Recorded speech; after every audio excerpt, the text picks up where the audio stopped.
Inilah kubur Abu Lahab di Mekah. Musuh Nabi, musuh Islam. Allah. Semoga menjadi iktibar kita kekal beriman dengan Nabi. Penuh lalat. Banyak lalat. Sekarang ni keadaan dia. Ada lalat tuan-tuan. Tempat yang kotor.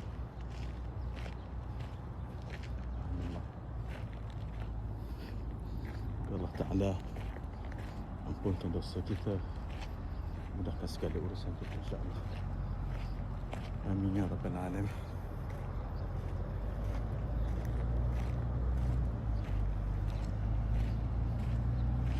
Di sini kubur Abu Lahab.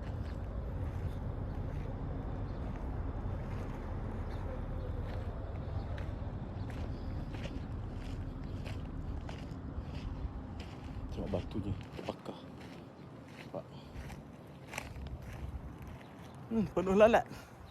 Banyak lalat. Abu Lahab nama betul dia adalah Abdul Uzza bin Abdul Muttalib, iaitu pakcik Nabi daripada ibu yang lain. Anak dia Utbah, Utaibah, Durrah dan lainnya. Ada di antara mereka yang memeluk Islam. Macam Utaibah, dia mati dalam keadaan kafir. Utaibah ni anak Abu Lahab, dan Utbah juga anak Abu Lahab yang pernah dalam riwayat berkahwin dengan anak perempuan Nabi Muhammad SAW, Ruqayyah dan Kalthum. Jadi ini dia dikatakan kubur Abu Lahab oleh penduduk setempat di sini. Dulu kalau dalam kitab Ibnu Battutah, ketika beliau datang ke Mekah, beliau menyatakan di musim haji orang akan baling batu dekat kubur Abu Lahab ni, di area-area yang kawasan ini.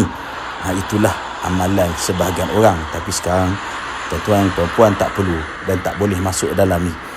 Kita datang kat sini untuk sebagai iktibar agar kita kekal dalam tauhid yang benar, mengesakan Allah, mensucikan Allah. Allah Ta'ala tidak serupa dengan makhluk. Adanya Allah Ta'ala tanpa bertempat, tanpa berarah, tidak memerlukan kepada makhluknya. Bukan duduk di atas arasy, bukan berada di mana-mana. Kekal dalam akidah Nabi. Ambil iktibar untuk itu. Jauhi perangai Abu Lahab, ikutlah perangai dan akhlak Nabi kita, Nabi Muhammad sallallahu alaihi wasallam. Okey, kawasan ini saya nak tunjuk namanya dulu kawasan Abu Lahab. Jalan ni dulu nama dia Jalan Abu Lahab. Ini Gunung Biban. Dikatakan Abu Lahab dicampakkan daripada gunung ni ke tempat kuburnya tadi. Sebab dia mati ni pada 2 Hijrah, selepas mana umat Islam menang dalam peperangan Badar, yang mana Abu Lahab ni dia bagi harta yang banyak pada kaum musyrikin untuk lawan Nabi di Badar, tapi kalah. Abu Jahal mati kat Badar, Abu Lahab mati kat sini 7 hari selepas peperangan Badar. Dia mati dalam bulan Ramadan, tapi matinya dalam keadaan membusuk, jijik dan sebagainya. Ni jalannya nama Jalan Abu Lahab dululah. Masjid ni dulu dikatakanlah nama dia adalah Masjid Abu Lahab dululah. Kan ada tukar kepada masjid lain. Penduduk Mekah di area sini dia tahu ini dulu nama Jalan Abu Lahab, Masjid Abu Lahab, kawasan Abu Lahab. Sebab apa? Sebab adanya kubur Abu Lahab kat situ. Subhanallah.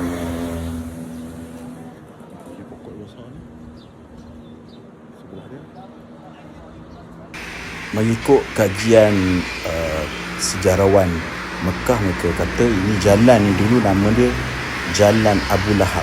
Masjid yang tadi pun dulu dinamakan sebagai Masjid Abu Lahab sebab dia berada di jalan ni. Ini bangunan-bangunan yang ada dekat dengan kubur Abu Lahab.